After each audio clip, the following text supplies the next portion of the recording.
Yo everyone, in this video I'll be showing you how to make good skirting and how to splice. Firstly, you want the outer measurements of the skirting that you're going to have to cut. So I'll be cutting for two different scenarios that you might have. One, your skirting might be mitred and returning into the wall, and the other one might have just been cut straight off. So I cut a mitre and kept it flush on one side, and then a mitre and a 45 on the other. The one that's returning into the wall, you want to chop the little piece of the mitre out. Make sure you've got a sharp tool with this, and also try to avoid the nails and pins.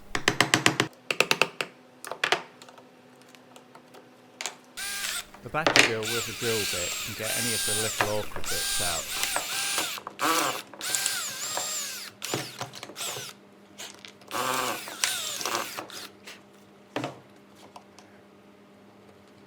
Now you can extract any of the pins left inside. You can push them out with your chisel and then get them with your pincers.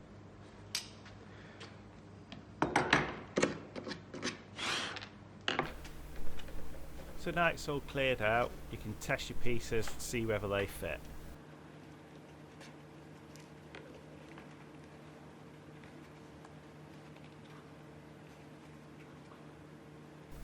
Now you know it fits, you can start gluing it up. Here I'm using a Mitre glue. It should only cost around about £6 for something like this, but you can just use PVA and pin it as well.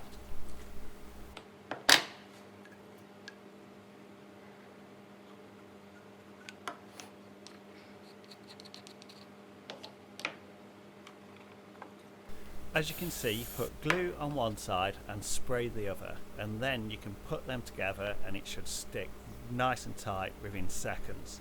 As you can see, I've left this side a little bit longer. You can always cork the top of the skirting if there's any gaps. Try not to get any glue on your fingers because it will stick your fingers together or your fingers to the skirting.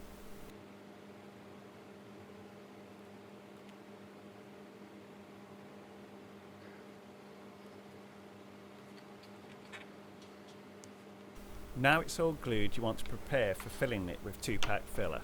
I start by chamfering off all the edges. This will create a V shape in the timber when they both meet, so the filler has something to go into.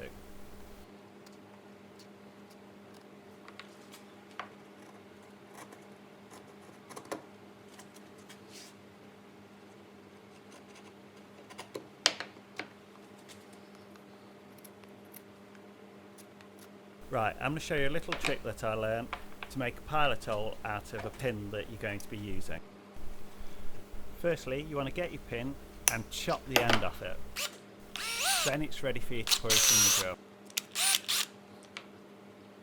This is to stop your timber from splitting when you're nailing into it.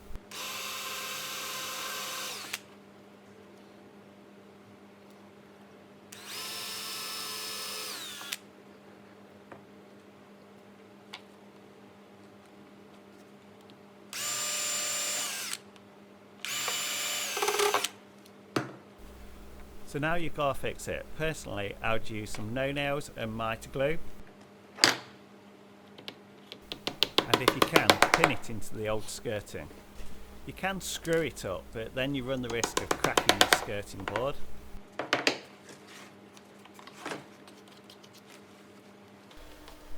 So now it's time to start mixing your filler.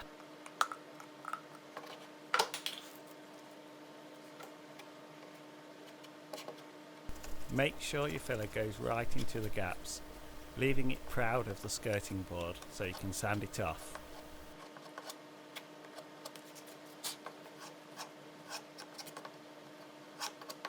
Once you've filled it, 2-pack filler doesn't take long to dry, so you'll be sanding in no time.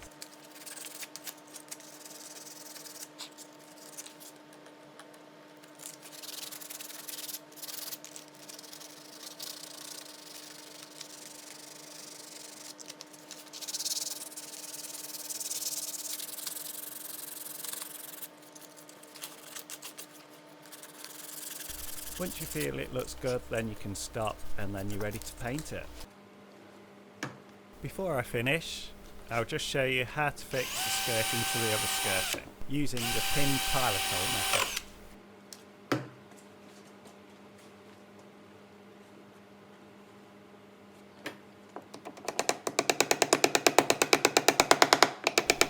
And there you go, all complete, all ready to be painted. You've been watching The English Carpenter. Please like and subscribe, and I'll see you next time.